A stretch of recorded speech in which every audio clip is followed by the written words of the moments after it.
মহিলা নৃত্যশিল্পীকে ধর্ষণের অভিযোগ একটি অর্কেস্ট্রা টিমের মালিকের বিরুদ্ধে। ইতিমধ্যে এই তরুণীর অভিযোগের ভিত্তিতে অভিযুক্তকে গ্রেফতার করেছে পূর্ব মেদিনীপুর জেলার নন্দকুমার থানার পুলিশ। ধৃতকে আদালতে তোলা হলে 14 দিনের জেল হেফাজতের নির্দেশ দিয়েছেন বিচারক।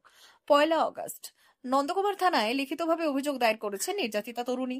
তার অভিযোগ, ঘটনার কথা কাউকে যাতে তিনি না বলেন সেই জন্য তাকে হুমকিও দেওয়া হচ্ছিল, যার জেরে 10 জুলাই ঘটনা ঘটলেও প্রথমে ভয়ে ওই তরুণী কাউকে কিছু বলতে পারেননি। পরবর্তীতে ভয় কাটিয়ে পুলিশের দ্বারস্থ হন। অভিযোগ পেতেই পদক্ষেপ গ্রহণ করে পুলিশ। 4 আগস্ট গ্রেফতার করা হয় ওই অর্কেস্ট্রা টিমের মালিককে। তাকে তমলুক আদালতে তোলা হলে 14 দিনের জেল হেফাজতের নির্দেশ দেন বিচারক। ইচ্ছাপুর। কোন জায়গায়? নন্দকুমার। কি অভিযোগ আছে? থানা এফআইআর করলে কার বিরুদ্ধে আর কেন? হ্যালো ক্যালকাটা অর্কেস্ট্রার টিম, তার নাম রামিস। তার নামে আমার সাথে একটা নোংরা কাজ করে, ওই জন্য আমি তার বিরুদ্ধে ওই জন্য আসি। কি হয়েছিল? হয়েছিল, আমি একটা সোনা ডান্স একাডেমি টিমে প্রোগ্রাম করতাম। ওখানে প্রোগ্রাম করতে করতে হ্যালো ক্যালকাটা অর্কেস্ট্রার টিম মালিক রামিস ও সোনার সাথে আসে। আমি রামিসকে আগে থেকে চিনতাম না। ও আমাকে সোনাটা, আমি যার টিমে আগে প্রোগ্রাম করতাম সোনা ডান্স একাডেমি, ওই মেয়েটার নাম সোনা। ওখানে তখন আমার সাথে প্রথম রামিজের সাথে আমি পরিচয় করাই। আমার পরিচয় মানে আমি রামিজকে তো তখন চিনতামই না। ওখানে ফার্স্ট আমার ওর সাথে পরিচয় হয়। সোনা আমাকে ওই পরিচয়টা করায়। তারপরে রামিজ মানে কোল্ড ড্রিঙ্কস খাবার দাবার আনে, আমরা 3 জন খাই, একসাথে বসেই খাই। তারপরে সোনার কল আসে হঠাৎ, ও কী করে বাইরে চলে যায়। আমার সাথে রামিজ অনেক নোংরা ব্যবহার করে, জোর জবরদস্তি করে। আমি মানে চিল্লাচ্ছিলাম, কান্না করছিলাম, আমার কথা শুনেনি, আমাকে জোর জবরদস্তি করে, আবার ব্ল্যাকমেল করে, প্রাণে মারা দেওয়ার হুমকি দেয়। কতদিন আগে ঘটনা এটা? এইটা প্রায় 15 দিনের মতো। এতদিন পরে কেন অভিযোগ করবে?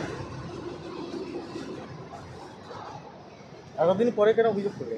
এতদিন পরে অভিযোগটা করলাম কেন, আমার পাশে কেউ দাঁড়ায়নি। এতদিন আমার পাশে কেউ দাঁড়ায়নি, এখনও পর্যন্ত কেউ দাঁড়ায়নি বলতে গেলে। তাও মানে আমার মন কি বললো, আমি এটা করলাম। এখন ভয় দেখানো হয়েছিল? হ্যাঁ, ভয় দেখানো হয়েছিল। কি ভয় দেখানো হচ্ছে আপনাকে? আমাকে প্রাণে মারা দেওয়া হুমকি দিয়েছিল। কাউকে বলে দিলে সোনা আর রামিজ মিলে দুজনে প্রাণে মারা হুমকি দেয়।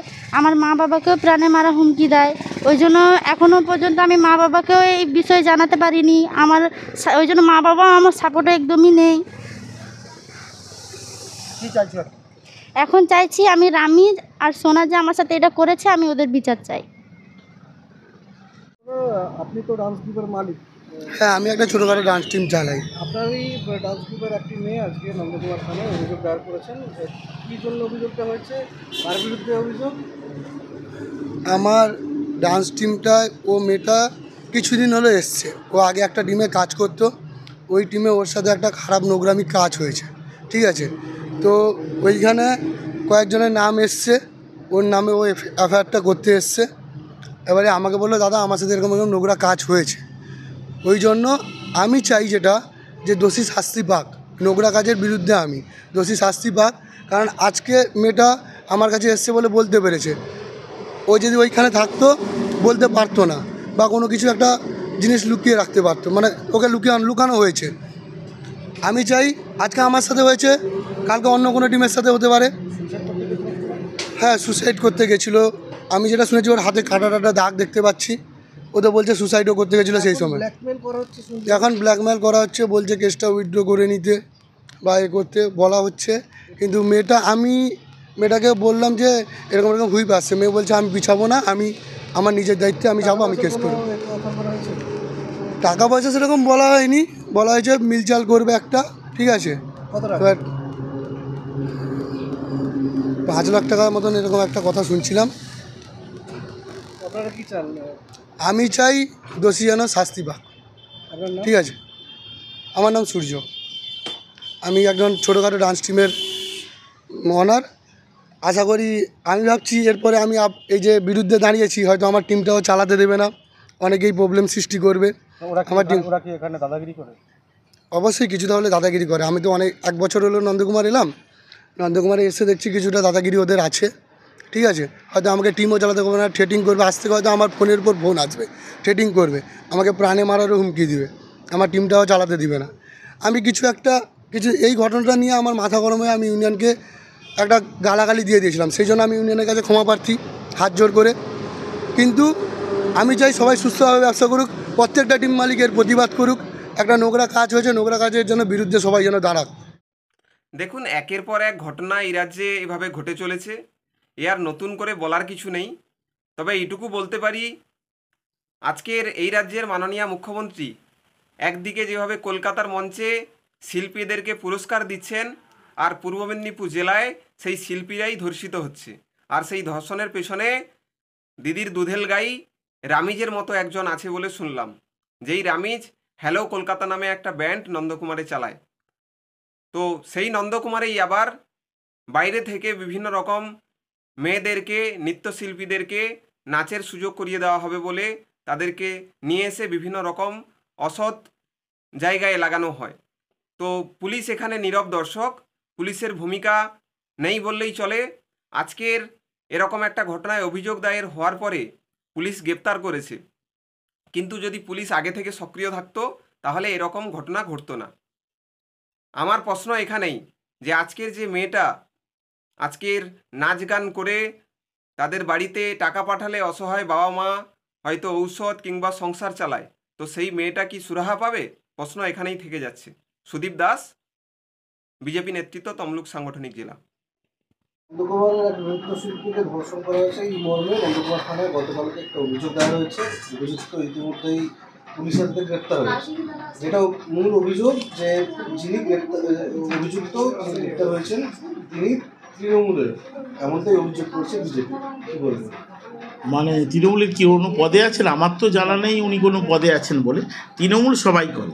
এখন দেখা যাবে পূর্ব মেদিনীপুরে 100 জন করলে ভোট ব্যতি রেখে 99 জন বলে আমি তৃণমূল করি। এরকম তৃণমূল কিনা আমার জানা নেই। যদি কোনো তৃণমূল নেতৃত্ব করে থাকে এটা নিকৃষ্ট কাজ, এই কাজ করা উচিত নয়, এটুকুনি বলবো। আর পুলিশ তার নিশ্চিত তাকে অ্যারেস্টও করেছে এবং তার বিচার হবে। আর বিজেপি বড় বড় কথা বলছে, বিজেপি তার আগে এখানে দেবকমল দাস বিজেপির বড় নেতা, তিনি হচ্ছে একটি কেসে এরকম ফেঁসেছিলেন, এখনও ফেঁসেছিলেন। কেন বলছে? এখনও ওনার রায় পায়নি, তাই বলছি উনি ফেঁসেছিলেন। তখন শুভেন্দু অধিকারীকে একটা মিটিং করতেও দেখিনি যাতে এই কাজগুলো না হয়, বা আমার নেতা করেছে তাকে এটা ওনার করা উচিত নয় এরকম বক্তব্য রাখতেও দেখিনি। তাই বিজেপির কাছে বড় বড় কথা শোনা আমাদের প্রয়োজন বোধ বলে মনে করি না। কেননা আমরা যে বিলটা বিধানসভায় পাস করেছিলাম সেই বিলটা করলে আজকে মনে হয় এই ঘটনাগুলো ঘটতো না। সে বিলটাও কিন্তু এখনও কেন্দ্র সরকার অ্যাপ্রুভ করেনি।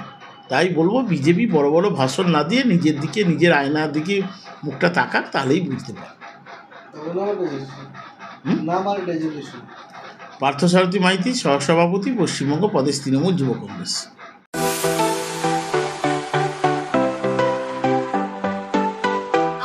ওয়েল্ডার, আমিন surveyor assistant, assistant house superman ও মোটর ওয়াইন্ডার বিষয়ে প্রশিক্ষণ নিতে চান? আপনাদের জন্য পশ্চিমবঙ্গ সরকার কারিগরি শিক্ষা বিভাগের অনুমোদনপ্রাপ্ত প্রতিষ্ঠানে প্রশিক্ষণ নেওয়ার সুবর্ণ সুযোগ। সৌনাভূত ট্রেনিং সেন্টার আপনাদের সামনে সেই সুযোগ এনে দিচ্ছে। সৌনাভূত ট্রেনিং সেন্টার, টাকলা, খুশি, নারায়ণগঞ্জ। এখানে রাজ্য সরকারের কারিগরি দপ্তরের অনুমোদনে কোর্সগুলোর প্রশিক্ষণ দেওয়া হচ্ছে। ভর্তি চলছে। ভর্তি হতে আজই চলে আসুন আমাদের সেন্টারে। এখানে ওয়েল্ডার, আমিন surveyor assistant, assistant house superman, motor winder কোর্সগুলির প্রশিক্ষণ পেতে আজই চলে আসুন নারায়ণগড়ের সৌনাভূত ট্রেনিং সেন্টারে। এখানে প্রশিক্ষণ শেষে পেয়ে যাবেন 100% জব গ্যারেন্টি। ভর্তি চলছে। আমাদের প্রতিষ্ঠানের বিশেষত্বগুলি হলো স্বল্প ভর্তি ফিস, ফ্রি ওয়াইফাই ক্যাম্পাস, যাতায়াত ও সরকারি ভর্তুকির সুব্যবস্থা আছে। এছাড়াও পাবেন এসসি, এসটি, ওবিসি এবং সংখ্যালঘু ছাত্রছাত্রীদের জন্য স্কলারশিপের ব্যবস্থা। তবে আর দেরি কেন? আজই ভর্তি হতে চলে আসুন রাজ্য সরকার অনুমোদিত সৌনাভূত ট্রেনিং সেন্টারে। ট্রেনিং শেষে পেয়ে যাবেন জব গ্যারেন্টি। আমাদের ঠিকানা টাকলা, খুরশি, নারায়ণগঞ্জ। যোগাযোগের নম্বর 9732864896 অথবা 6294423449। ভর্তি চলছে 2024-2025 শিক্ষাবর্ষে ভর্তি চলছে টাকলা মাদার টেরেসা শিক্ষা নিকেতন, টাকলা, নারায়ণগড়, পশ্চিম মেদিনীপুর। শিশু কেন্দ্রিক পঠন পাঠন সহ সিবিএসই সিলেবাসে পাঠদান করা হয়। আমাদের বিদ্যালয়ের বৈশিষ্ট্য, পড়ুয়াদের পড়ার ভীতি দূর করতে নার্সারি থেকে পঞ্চম শ্রেণী পর্যন্ত স্মার্ট ক্লাসের মাধ্যমে বিশেষ প্রশিক্ষণ দেওয়া হয়। সিসিটিভি নজরদারি সহ পরিবেশ বান্ধব ক্যাম্পাসে পড়ুয়াদের মন ভালো করবে, পড়াশোনায় যোগাবে বাড়তি উৎসাহ। পরিবহনের সুব্যবস্থা আছে। ন্যূনতম ফি কাঠামোতে এখানে পাবেন লাইব্রেরি ও ল্যাবরেটরির সুবিধে। পড়ুয়াদের পড়ার মান উন্নত করতে সাপ্তাহিক পরীক্ষার ব্যবস্থা আছে। সহ পাঠ্যক্রম কার্যক্রম যেমন আবৃত্তি, নাচ, গান ও অঙ্কনের প্রশিক্ষণ দেওয়া হয়। পড়ুয়াদের জন্য স্বাস্থ্যবিধি মানা ও নিরাপদ পানীয় জলের ব্যবস্থা আছে। আউটডোর গেমসের জন্য এখানে রয়েছে খেলার মাঠ। সুদক্ষ শিক্ষক দ্বারা শিক্ষা প্রদান। টাকলা মাদার টেরেসা শিক্ষা নিকেতন, টাকলা, নারায়ণগড়, পশ্চিম মেদিনীপুর। নার্সারি থেকে পঞ্চম শ্রেণী পর্যন্ত 2024-2025 শিক্ষাবর্ষে ভর্তি চলছে। বিশদ জানতে ও ভর্তির জন্য যোগাযোগ করুন 6294423449 অথবা 9732864896।